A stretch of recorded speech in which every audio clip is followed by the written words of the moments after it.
Hello, ഇന്ന് നമുക്കൊരു പൊറോട്ടയുടെ recipe കണ്ടാലോ? അയ്യോ, റെസിപ്പി ആയിട്ടൊന്നുമല്ല കേട്ടോ, ഒരു പൊറോട്ട ഡേ എന്ന് പറയാം. ഇതിനായിട്ട് ആദ്യമായിട്ടാണ് കേട്ടോ പൊറോട്ട ഉണ്ടാക്കുന്ന ജീവിതത്തിൽ. അപ്പോൾ എത്രത്തോളം പെർഫെക്റ്റിൽ കിട്ടുന്നതെന്ന് നമുക്ക് അറിയൂല, പക്ഷേ അടിപൊളി പൊറോട്ട ഇരുന്നു കേട്ടോ.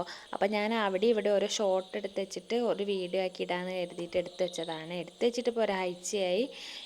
മിഥുനേട്ടൻ പറഞ്ഞാൽ ഭയങ്കര എല്ലാത്തിനൊരു പെർഫെക്ഷൻ ഉള്ള ആളാണ്. അതേ കണക്കിന് അത്രയും അളന്ന് എടുത്ത് ഉണ്ടാക്കുന്ന ആളാണ്. അതുകൊണ്ടായിരിക്കും നല്ല കറക്റ്റിൽ കിട്ടിയത്. ഞാൻ അങ്ങനെയൊന്നുമല്ല കേട്ടോ, ഞാനൊരു സൗമാർ കണക്കിനെടുക്കും. എന്നെ കാട്ടി തന്നില്ലല്ലോ.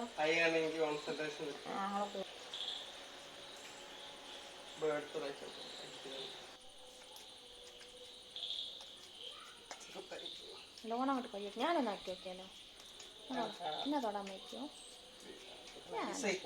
നൈസായിക്കോട്ടെ. പിന്നെ ഇത് ഉരുട്ടുമ്പോഴൊക്കെ ഞാൻ അവിടെ നിന്നപ്പോൾ എന്നോട് പറഞ്ഞു, ഞാൻ വീഡിയോ എടുക്കുന്നുണ്ടിട്ട് കോൺസെൻട്രേഷൻ എല്ലാവരും തന്നെ അവിടെ നിന്ന് അടുക്കളയിൽ നിന്ന് ഓടിച്ചിട്ടോ. അപ്പം ഞാൻ പോയി. പിന്നെ ഞാൻ വന്നിങ്ങനെ പരാതി പറഞ്ഞപ്പോൾ അടുത്ത പ്രാവശ്യം ഒന്നും കൂടി ഉണ്ടാക്കാമെന്നൊക്കെ പറഞ്ഞതാണ്. അപ്പോൾ ഞങ്ങൾ ആദ്യം വേറൊരു അപ്പച്ചട്ടിയിലാണ് വെച്ചത്. അപ്പോൾ അതിൽ ഓരോന്ന് ഇങ്ങനെ ഉണ്ടാക്കുമ്പോൾ നേരം വൈകും. ഇത് സിമ്പിളാണ്, പക്ഷെ ഉണ്ടാക്കാൻ കുറേ ടൈം എടുക്കും കേട്ടോ. കാരണം 1 മണിക്കൂർ 2 മണിക്കൂർ അതിങ്ങനെ റെസ്റ്റ് ചെയ്യാൻ വെക്കുക.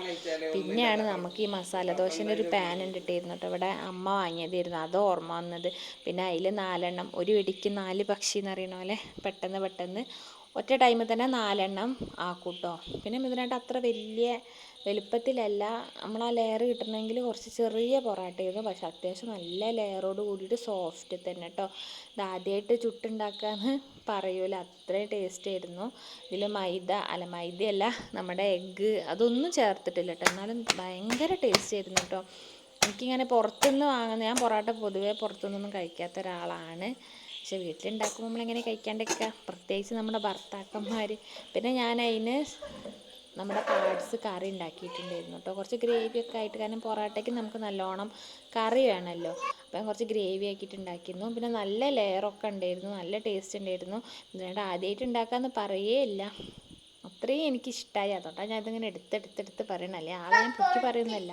പിന്നെ ഇവിടെ തിന്ന ഒരു സൂപ്പർമാൻ വന്നു. പൊറോട്ട കുറേ കഴിച്ചാൽ വയറ് വേദനയാവൂലേ? എത്ര എണ്ണം വേണം കണ്ണന്? കണ്ണ സൂപ്പർമാനാണോ? എവിടെ ചോറ് ചോറ് കൊടുത്താലൊന്നും ഇവൻ കഴിക്കുകയല്ല കേട്ടോ. ഇതാണെങ്കിൽ എത്ര വേണമെങ്കിലും നല്ല സാധനങ്ങളൊക്കെ പോവും.